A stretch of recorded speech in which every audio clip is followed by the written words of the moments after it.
Hello, hello, hello, and welcome to the Zone, the place where we help you elevate your speaking skills. My name is Claudio, I'm the host of this show, and today I have a very, very special guest lined up. He is a master of what I would call next level metaphors. What exactly we mean by that, you will figure out in the discussion that we are going to have. Let me bring in,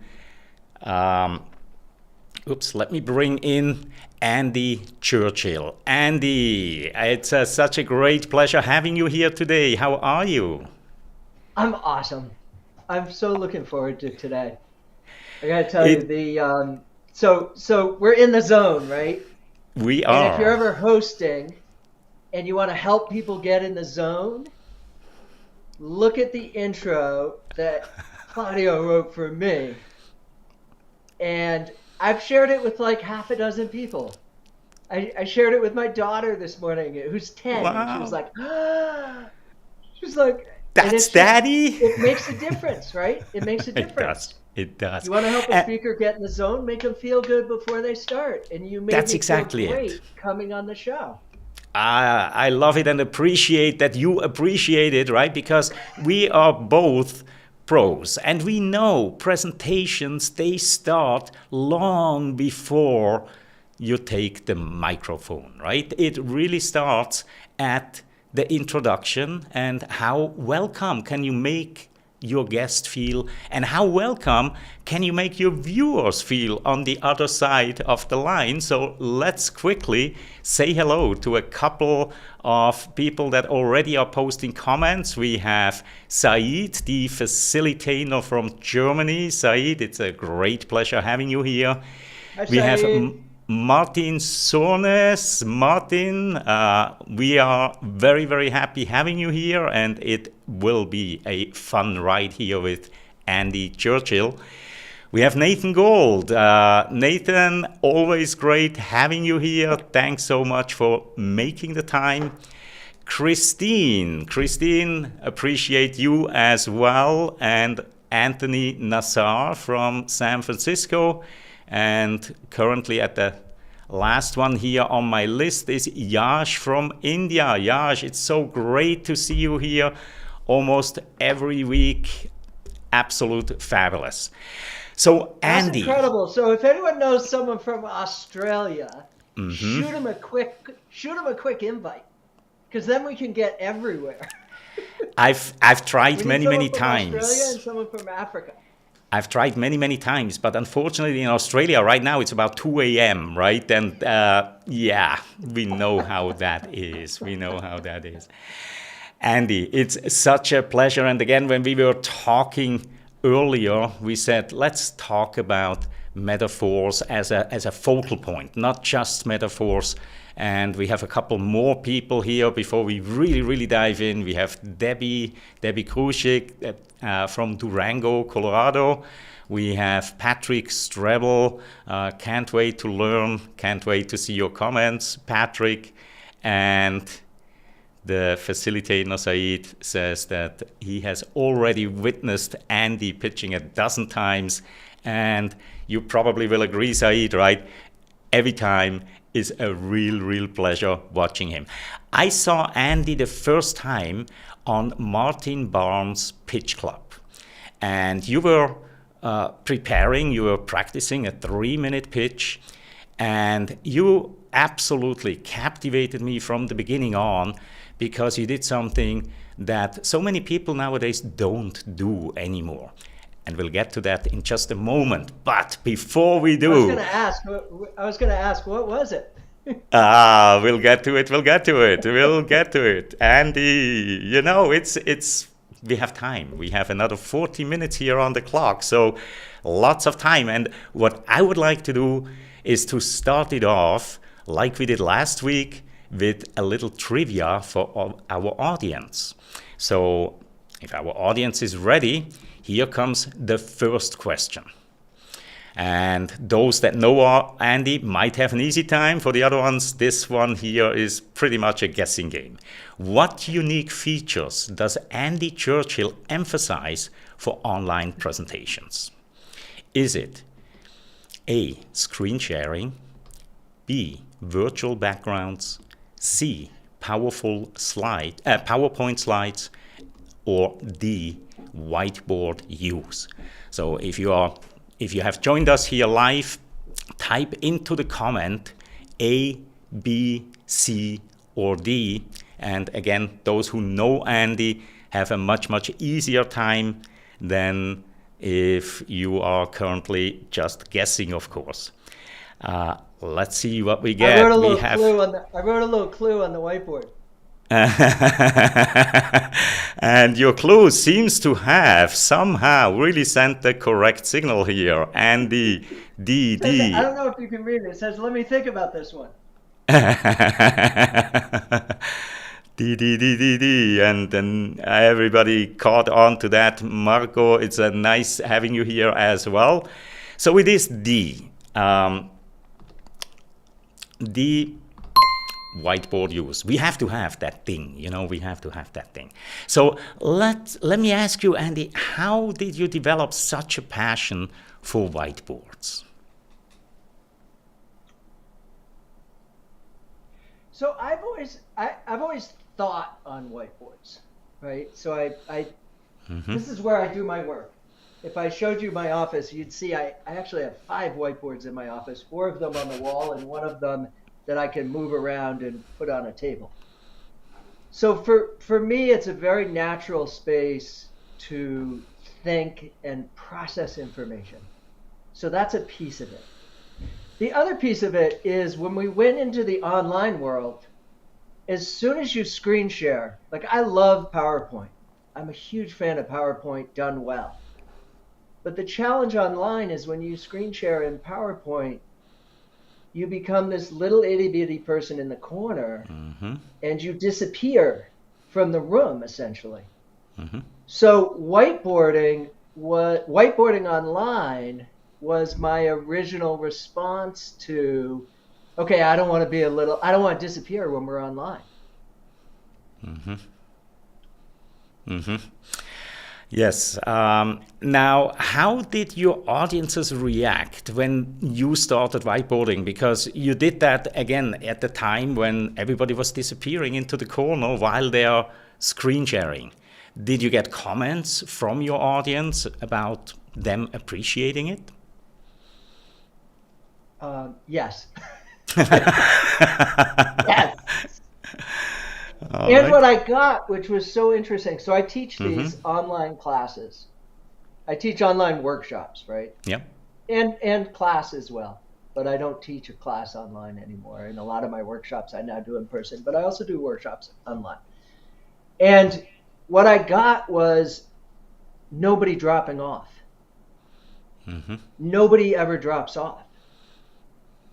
And for those of you who have done online workshops, people drop, right? People drop during the call and they just stop dropping. And I was like, okay, that's all the feedback I need. People are sticking around. I love it. And I love that combination between, the old tech, something that we constantly use, combining it with an online meeting. To me, that's absolutely brilliant. And because there's digital whiteboarding, right? Like you were talking about Pitch Club, and Martin Barnes is the one who runs it. He does a ton of digital whiteboarding, and it's beautiful. It's amazing. But it's more tech. And one of the reasons I've stuck with it, and I actually, interestingly, have brought it to my in-person workshops. 90% of my in-person workshops I do without PowerPoint, and then I send them the PowerPoint afterwards. Yep. But I do the PowerPoint with a pen on a whiteboard in the room. And I preload it. There are a few tricks. One trick is don't start with a blank whiteboard. Don't start blank because it takes too long. So I start with this whole board behind me is full of circles and some words and some, like, talk about really going old school, playing hangman. Anybody old Yes. enough to remember how to do that?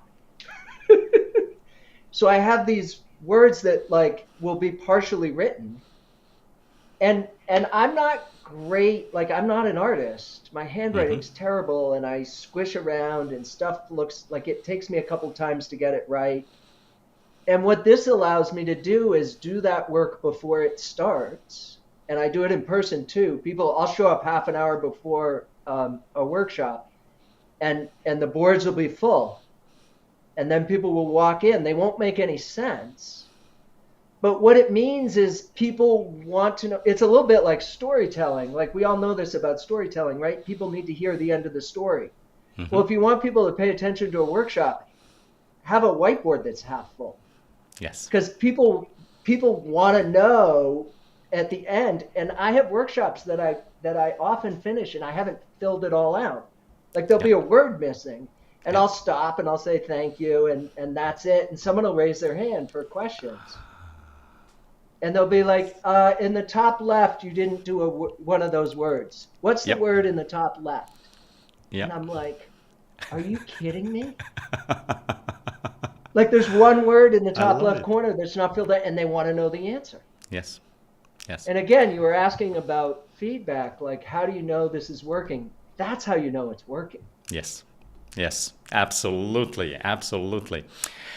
I love it. I love it. And in some sense, you know, it's a metaphor as well, but it's not that next level metaphor that I was fishing for before. But again, before we get to the actual next level metaphor, let's bring up another question here on our trivia. This is for you, our viewers. And that is, what is the primary reason for using a good metaphor? What is the primary reason for using a good metaphor? Is it A, laughter, B, confusion, C, memorability, or D, coach's orders? A, B, C, or D? And let me bring up the comments. By that time, we probably have a couple rolling in. Here are some comments that Said also mentioned before. Let me quickly scroll back to this one. Some analog elements in virtual meetings, presentations, and add something special. Also using physical sticky notes and sharing them on camera. Absolutely great tip as well. Saret, that's a drive for curiosity. Yes, and people are so curious. Patrick, C. What was the question again? Let me have a look. We owe Christine some money. Okay. He So, wants yeah, the question. $500. What's the C for Hey, 500? you didn't know, Claudio, this was gonna be an expensive proposition. I wonder if somebody wants to buy a vowel, or is that the wrong game? So we have C, all of the above, A, B, and C. Okay, C, Nathan says, I love because it. there is I a love it. key word, of course, and that word is primary reason, right? So what is it? Well, most of you got it right. Memorability.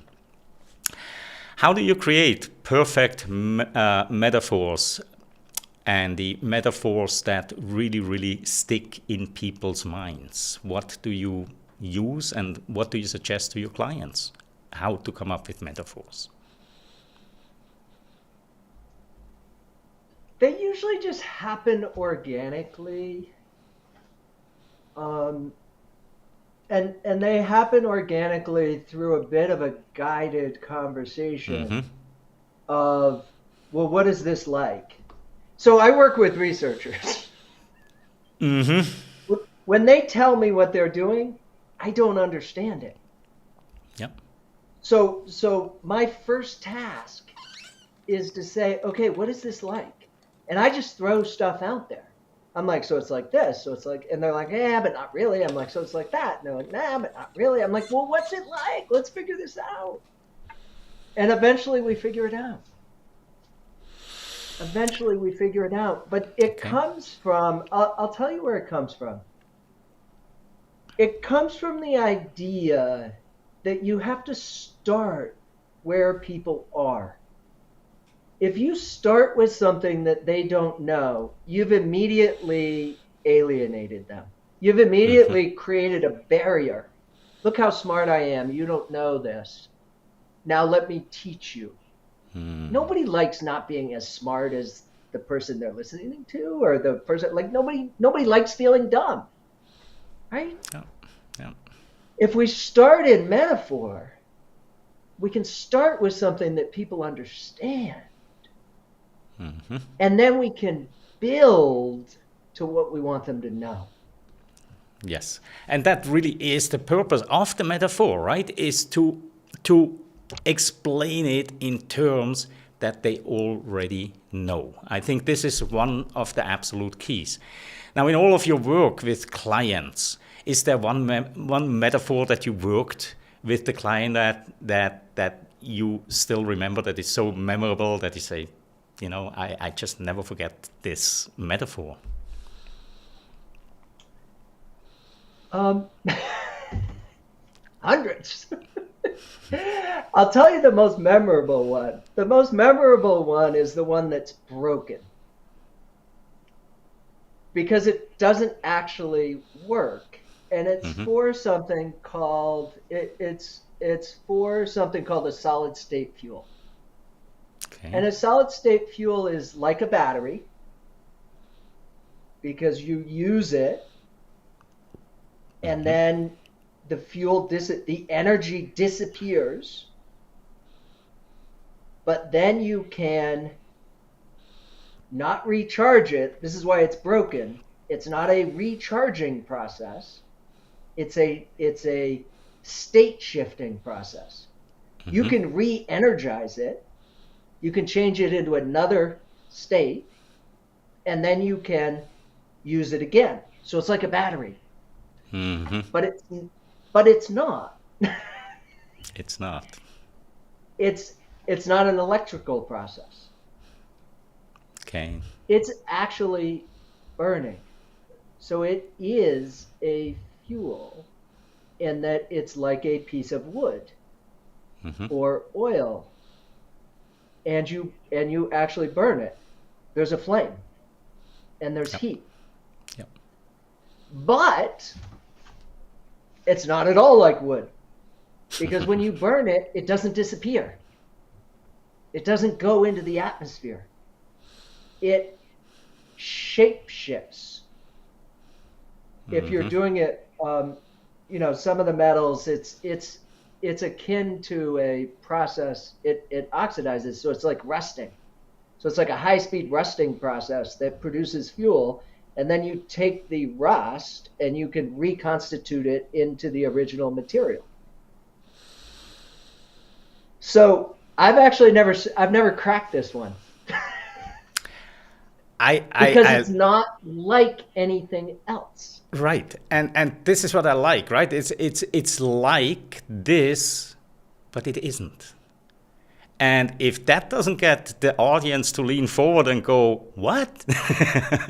And of course, that's the moment when you really, really get them engaged, right? Right. Um, we And have a some of couple. this is Hmm. some Go of ahead. this so some of this is like an imagine too, right? Like imagining burning a Yeah. piece of wood, but it doesn't disappear, Right. Right. which is different than metaphor, Well. Yeah. but it's the same kind of thing of Hmm. thinking about what people know Exactly. Yep.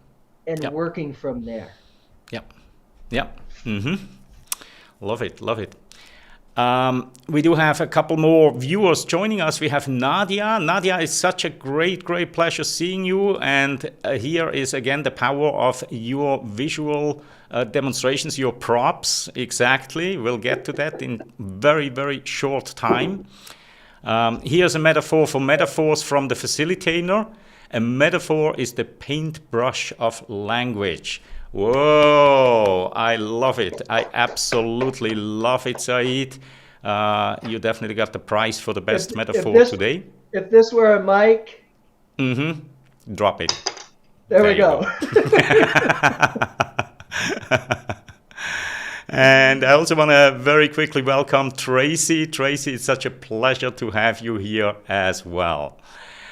Before we continue with the trivia, let's quickly bring up the question that Nadia just asked. How important to use a metaphor that people can relate to? Super. You want to take this, Andy? Critical. Critical. Absolutely. Because if they Can don't, we just have right, a one-word answer? Like, do I have to use a minute to answer? Or no, can I you just say don't. critical? You can just say critical because it is. I mean, that's the entire thing of the metaphor, right? And if the person cannot relate to it, well, then why even use the metaphor, right? Because they cannot relate to the real thing. So why dress it up in something if they cannot relate? So yeah, definitely super 100% important, Nadia. All right, so are you ready for the next question here in our trivia? That question is, how can metaphors help in making technical presentations more accessible? By adding details, simplifying, B, C, lengthening, or D, humorizing? A, B, C, or D? How can metaphors help in making technical presentations more accessible? Let's see what our viewers are coming up here. Tracy is saying B. Chip saying B. We have Nadia with B, B, B. I think my audience is way too advanced for my simplistic trivia questions. I think I need to up the ante here a little bit. B, B, B, B, B, B, B. So, is it B? Can I disagree? You can. Not sure whether you're listening, but yes, you can. So I'm gonna shift the answer to A. All right. And say A. Okay, so Andy is saying A. And what I'm going to do is propose, and it won't fit. It won't fit on your A, B, C, D. Yeah. But what I want to propose is that we're allowing the details to be understood. We're creating a scaffold on which details can be understood. So when I talked about a battery as a metaphor for a solid fuel, I wasn't actually simplifying the solid fuel. What I was doing is I was giving you the architecture to start thinking about the complexity of solid fuel. And then explaining it in detail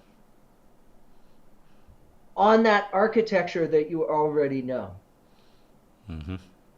Yep, makes sense. And this is always the challenge, like working with researchers, simplifying. So Einstein's got a great quote: as simple as you can be, but no simpler. Yep. And it might actually be, I might be combining two quotes there. Don't quote me on Einstein's quote, but it's close. But the idea is that I don't actually want necessarily to simplify. My goal is to make accessible and understandable. So it's like make it accessible without dumbing it down. Like stuff's complex.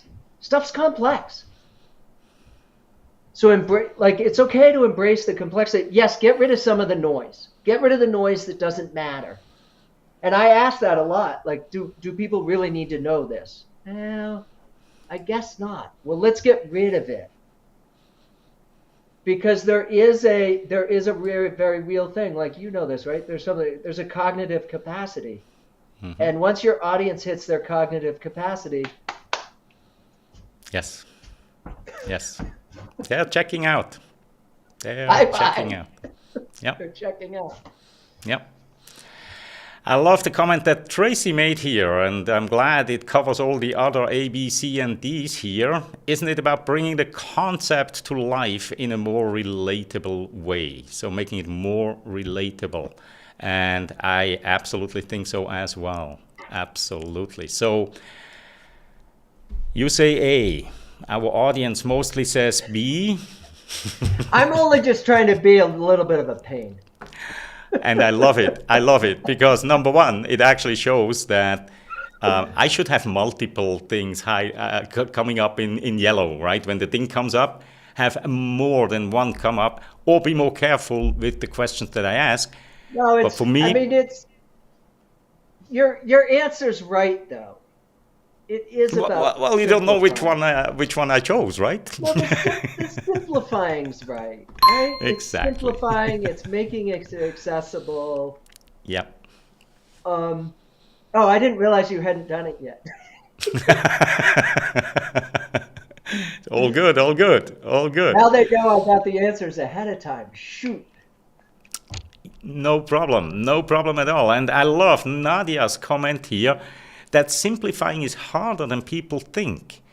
It's easier to be technical as compared sharing, especially on tech subject in a simple way. And this is exactly what you are doing and how you are helping your clients, because you are all about technical presentations and research papers. And of course, that's a little bit different than if you're doing a pitch, for example, right? Yeah. The question is, so the question to always ask yourself is, are you trying to do something of benefit for the audience? Or are you trying to get the audience to think that you're smart? Mm-hmm. And if you're trying to get the audience to think that you're smart, be as technical as you want to be and be as inaccessible as you want to be and be like, go for it. Go for it. And lots of people have lots of success that way. Like, oh yeah, that guy's really smart. But you're not actually giving them anything they can use. Mm-hmm. And you're not helping them learn anything. You're just up there like, and so many research conferences, this is the problem, right? Like so many talks are like, oh yeah, that person's smart. Oh yeah, that person's smart. Oh yeah, that person's smart. Mm-hmm. Well, what did I get out of it? Well, not much. That's why TED changed public speaking, right? TED made it about TED made it about an idea worth sharing. Yes. Yes. Right? Yep. Not how smart are you, but you have an idea that's actually worth sharing. Exactly. And presented in a way that it really becomes memorable, because if not, then it's just wasted energy and wasted effort. And Nadia makes another really great point here, that the audience is the hero, not you, right? It's all about the audience. That's a game changer once you realize that. And I believe you are absolutely right on there, Nadia. It's once you make that shift in seeing your audience and putting your audience into the center, everything changes. Your language changes, your approach changes, everything changes. Wonderful comments. And one beautiful thing that happens is the pressure actually goes down. Mm-hmm. Right? The pressure, when it's suddenly not about you anymore, it's like, this is so nice. Yep. How to serve people. There is a Twilight Zone episode with that title, and it's slightly different than what we think. But anyways, let's continue with our trivia here. We have 2 more questions lined up. The next question is, what main purpose do props have in presentations? And now we are really getting closer and closer to the topic of our episode here. So what main purpose do props have in presentations? Are they here to entertain, A? B, illustrate, C, impress, or D, rarity? A, B, C, or D. And I have a feeling this could be a very, very similar guessing game or discussion that we just had before. The facilitator says if you're unable to explain something, just say it's an algorithm. I love it. Thank you for that one, Saeed. Always appreciate your humor. Nathan says B. Anthony B. Chip B or C. Nadia B. And I have a couple more people. There we go. Yash, A and B. All right. And I really think I should start to color more than just one of these things. So what main purpose do props have in presentations? Andy, what's your take on this one before I reveal the answer?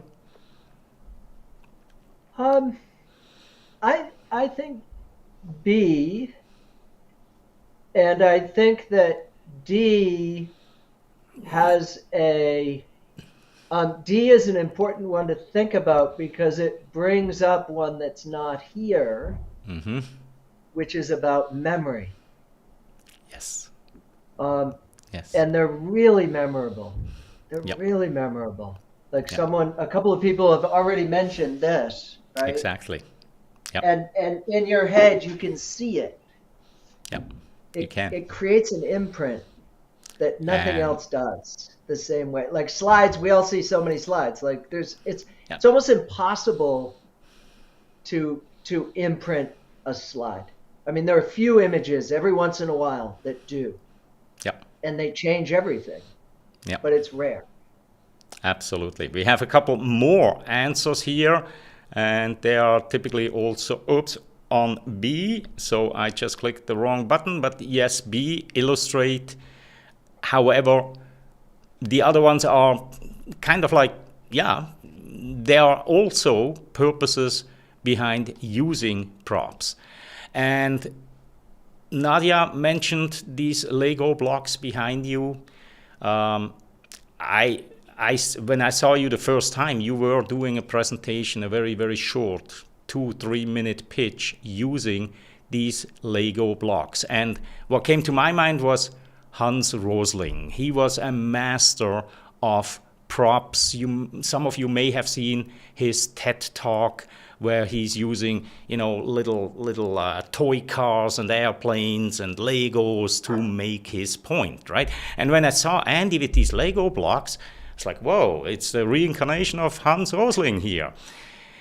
So would you mind telling us how you're using these Lego blocks? Maybe go through the routine in a 1 or 2 minute pitch, like that message that you had, because it is such a powerful message that I think our audience will definitely appreciate.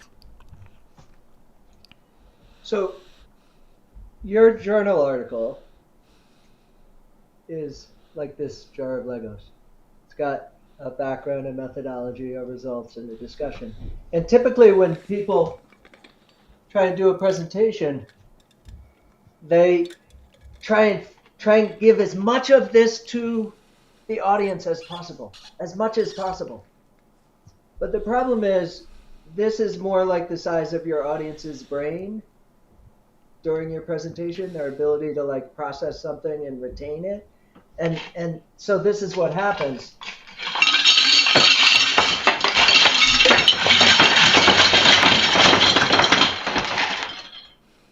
Most of it is on the floor. It doesn't fit. And tomorrow, that's what their brain looks like in a week from now. That's probably it. It doesn't work. It doesn't work.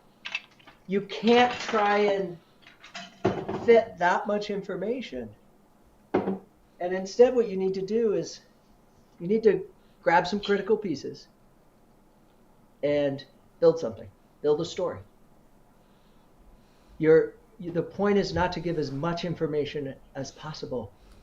The point is to give something that's valuable.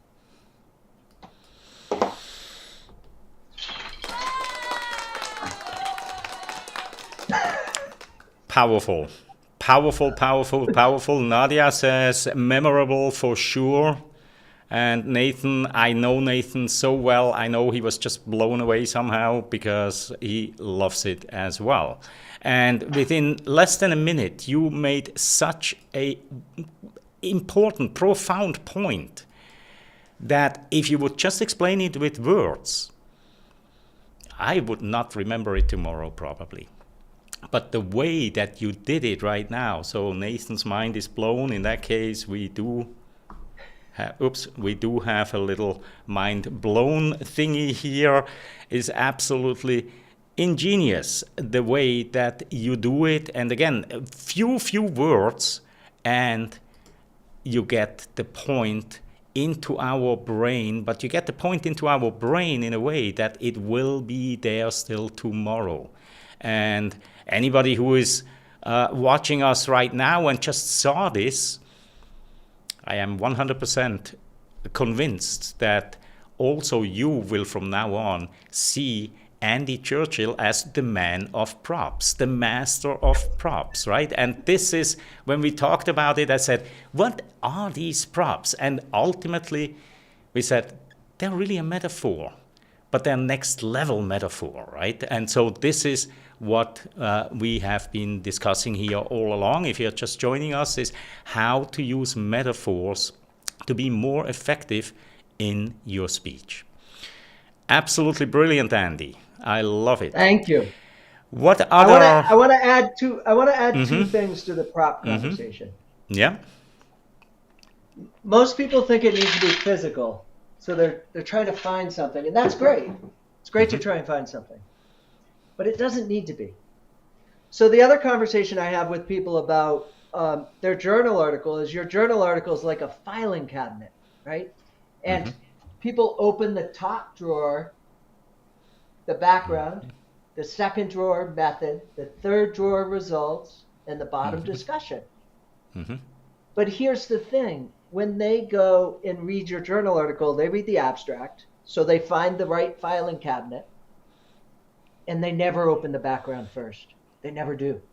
They always go straight to the results or straight to the discussion, drawer 3 or drawer 4. So why are you starting your journal? Why are you starting your presentation where they wouldn't? I don't have a filing cabinet here. But yes, I do. Yes, I do. You saw the filing cabinet because I saw the filing cabinet. And that's actually the trick. If as a presenter, you're looking at your hands, it's not going to work. If as a presenter, you see the filing cabinet and you're imagining yourself opening those drawers, it'll work perfectly. So the prop doesn't have to be physical. And really the best two props you have, yes, your hands. Yes. Your hands are your best props. Explain things with your hands.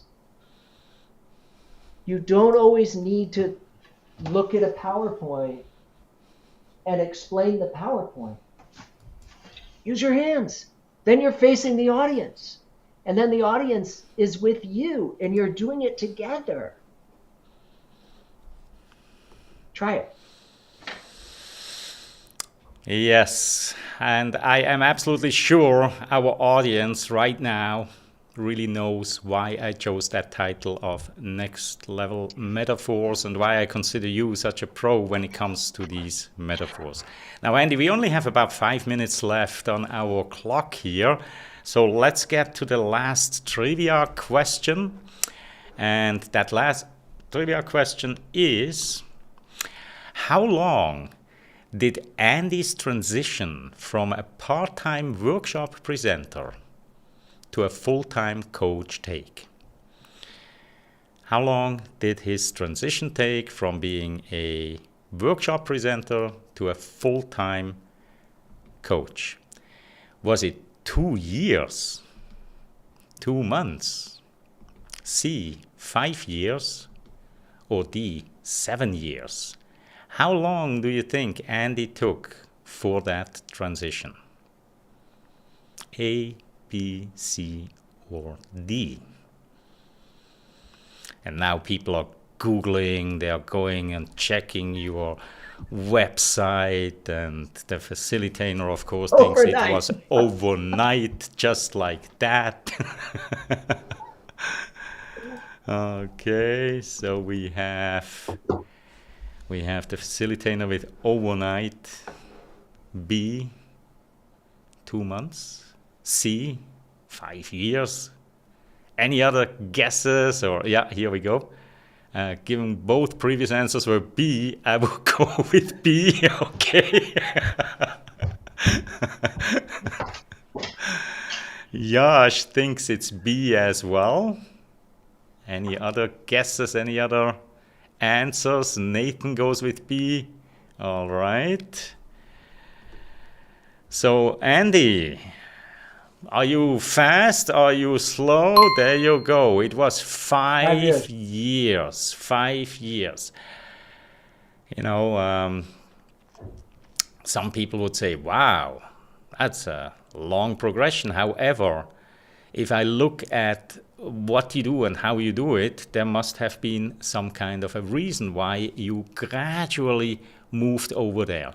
Talk a little bit about that transition, that 5 years transition that you went through.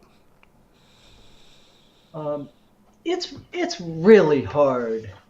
You know, kudos to everyone in the audience here who's doing independent solopreneur coaching, skill, teaching work, and making a full-time living of it. It's hard.